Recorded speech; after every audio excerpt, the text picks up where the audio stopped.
resentment is there's a bunch of people out there that have these lives that are deeply unsatisfying, because I think somehow or another, through momentum and just through things falling into place the way they are, and people trying to fit their lives around the way these pieces have fallen into place, there are so many people that are working all day long doing something that is deeply unsatisfying and almost painful to them. Yes. If you make furniture, for a living, and you feel a great satisfaction out of that, and you sell that furniture, look, man, making furniture feels good. If you can do that, you could cut those corners perfectly and sand everything down nice and stain it, and then it's done, and you get the satisfaction, and you sell it to someone, and that pays your bills.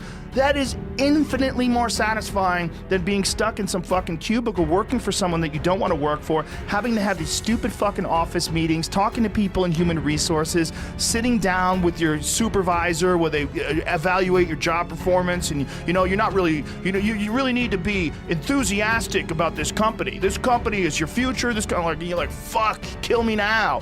There's a lot of people out there that would way rather do something else, and I hope they understand that they can. Everybody's got these stupid barriers they put in their own head. You got to resist those goddamn things, because they don't do you any good, and they certainly define the potential for your future in a negative way that's not self-serving, and it's not even real.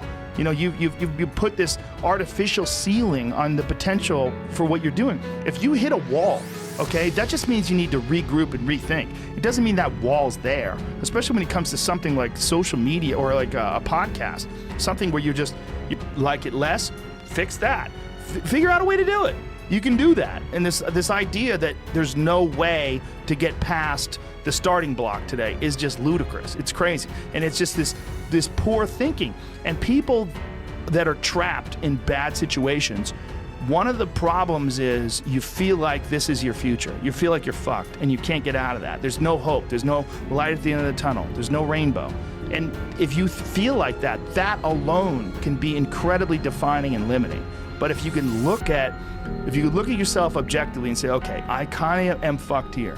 I'm in credit card debt. I'm working in a shitty job. I don't like what I'm doing, but I have some ideas. I need to feed those fucking ideas. I need to feed them and water them, and I need to set aside a certain amount